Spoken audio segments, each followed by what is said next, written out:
বিপ্লবের যে প্রথম যে ধাপ, একটি ধাপ মাত্র আমরা অতিক্রম করেছি। নতুন যে সিস্টেমগুলো আমরা প্রত্যাশা করি সেগুলোকে বাস্তবায়নের পথ দেখাবে। এটি আগামীর বাংলাদেশের ঘোষণাপত্র।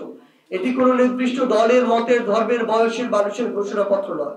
এই 24-এর অভ্যুত্থান হওয়ার পিছনে যে কারণগুলো ছিল, যে প্রেক্ষাপটগুলো ছিল, এই প্রেক্ষাপট 16 বছরে তৈরি হয়নি। এই প্রেক্ষাপট 53-54 বছরের প্রেক্ষাপট, এই প্রেক্ষাপট 250 বছরের প্রেক্ষাপট।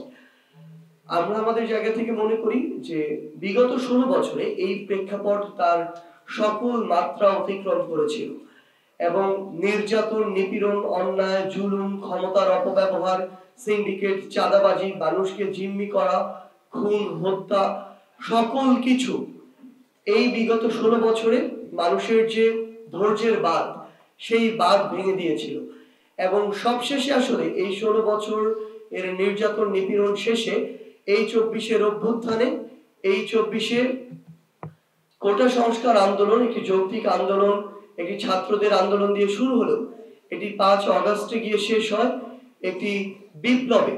আমরা সেই জায়গা থেকে আসলে আমরা মনে করি যে আমাদের বিপ্লবের যে প্রথম যে ধাপ, একটি ধাপ মাত্র আমরা অতিক্রম করেছি এবং আমাদের এই জুলাই বিপ্লবের যে ঘোষণাপত্র, সেটি আমরা আমাদের জায়গা থেকে মনে করি অবশ্যই ঘোষণা করা আরো আগে প্রয়োজন ছিল।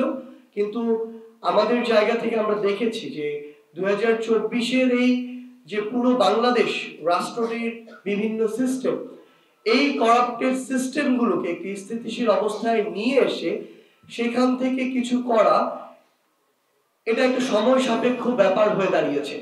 কারণ সকলের যে সহযোগিতার প্রয়োজন ছিল একটি সিস্টেমকে সুন্দরভাবে সামনের দিকে এগিয়ে নিয়ে যাওয়ার জন্য, সেই সহযোগিতা এই রাষ্ট্র এই মুহূর্তে এই সিস্টেমের সকলের কাছে থেকে, সম্পৃক্ত যারা রয়েছেন তাদের কাছে থেকে প্রত্যাশা অনুযায়ী পায় না। যে বিগত 16 বছরে মানুষ কিভাবে আসলে অন্যায়, অত্যাচার, নিপীড়নের শিকার হয়েছে এবং কোন ঘটনাগুলোর প্রেক্ষাপটে এই অভ্যুত্থানটি সংগঠিত হয়েছে, মানুষ জীবনের মায়া না করে, রক্তের মায়া না করে, পরিবারের মায়া না করে রাজপথে নেমেছে এবং খুনি হাসিনার পতন হয়েছে, এই প্রেক্ষাপটগুলো এবং এই যে মানুষ রাজপথে নেমেছে, মানুষ রাজপথে জীবনের মায়া ত্যাগ করে নামার পিছনে কিছু কারণ ছিল। প্রত্যেক মানুষের মনে কিছু স্বপ্ন ছিল, আকাঙ্ক্ষা ছিল, একটা স্পিরিট ছিল। এই স্পিরিট গুলো কি ছিল এবং সামগ্রিকভাবে এই যে আমাদের জুলাই বিপ্লব, এই বিপ্লব থেকে আগামীতে বাংলাদেশের মানুষ যারা এই অভ্যুত্থানের সাথে সম্পৃক্ত ছিল, যারা ফ্যাসিস্ট বিরোধী আন্দোলনে প্রত্যক্ষ এবং পরোক্ষভাবে অংশগ্রহণ করেছিল, তাদের প্রত্যাশা কি, আশা, আকাঙ্ক্ষা কি, আমরা আমাদের জায়গা থেকে মনে করি এই সামগ্রিক বিষয়গুলো আমাদের এই জুলাই বিপ্লবের সামগ্রিক বিষয়গুলো একটি ঘোষণাপত্রের লিখিতভাবে লিপিবদ্ধ থাকা প্রয়োজন।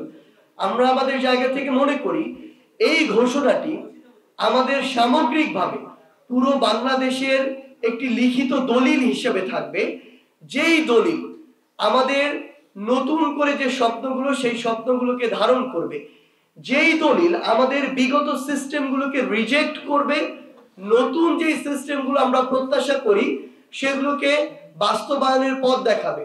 আমরা মনে করি আমাদের এই ঘোষণাপত্রটি বিগত যে সিস্টেমগুলো মানুষ আসলে তাদের জায়গা থেকে গ্রহণ করেনি এবং আগামীতে যে সিস্টেমগুলো মানুষ চায় তার মধ্যে পার্থক্যটি তৈরি করবে এবং আগামীতেও বাংলাদেশের মানুষের দায়িত্ব যারা ভোটের মাধ্যমে গ্রহণ করবে তাদের ক্ষেত্রেও এটি একটি নির্দেশিকা হিসেবে থাকবে যে কোন বিষয়গুলোর প্রেক্ষাপটে এই 24-এর বিপ্লবটি হয়েছে, কোন বিষয়টির প্রেক্ষাপটে এই 24-এর বিপ্লবের পরবর্তী নতুন আশা আকাঙ্ক্ষাগুলো তৈরি হয়েছে এবং মানুষ কি চায়। তো সামগ্রিক যে বিষয়গুলো আমরা আমাদের জায়গা থেকে মনে করি কিছুটা বিলম্ব হলেও একটি ঘোষণাপত্রে লিপিবদ্ধ থাকা দরকার।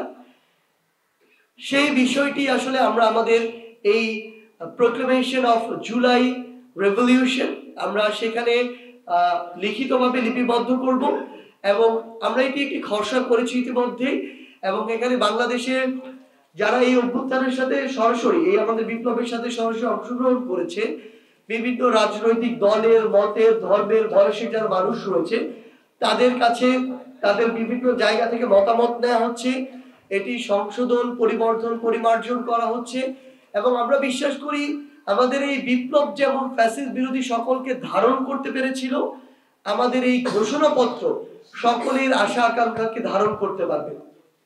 এটি আগামীর বাংলাদেশের ঘোষণাপত্র। এটি কোনো নির্দিষ্ট দলের, মতের, ধর্মের, বয়সের মানুষের ঘোষণাপত্র নয়। যেমন ভাবে 24-এর বিপ্লবটি সকলের ঘোষণাপত্র ছিল, আমরা আমাদের জায়গা থেকে মনে করি বাংলাদেশের এই অন্তর্বর্তীকালীন সরকার যারা এই বিপ্লবের ফলে এসেছে, তারা থেকে শুরু করে যে সকল ফ্যাসিস্ট বিরোধী রাজনৈতিক দল একসাথে রাজপথে লড়াই করেছে, তাদের সকলের মতামত এবং সক্রিয় অংশগ্রহণের মাধ্যমেই আমরা আমাদের জায়গা থেকে আমাদের জাতীয় শহীদ মিনার, যেখানে একদম অফিসিয়ালি 6 জুন প্রথম আমাদের এই আন্দোলনটি শুরু হয়েছিল, সেখানে আমরা 31 ডিসেম্বর আমাদের জায়গা থেকে এই ঘোষণাপত্রটি একসাথে আমরা ঘোষণা করার একটি প্রস্তুতি নিচ্ছি।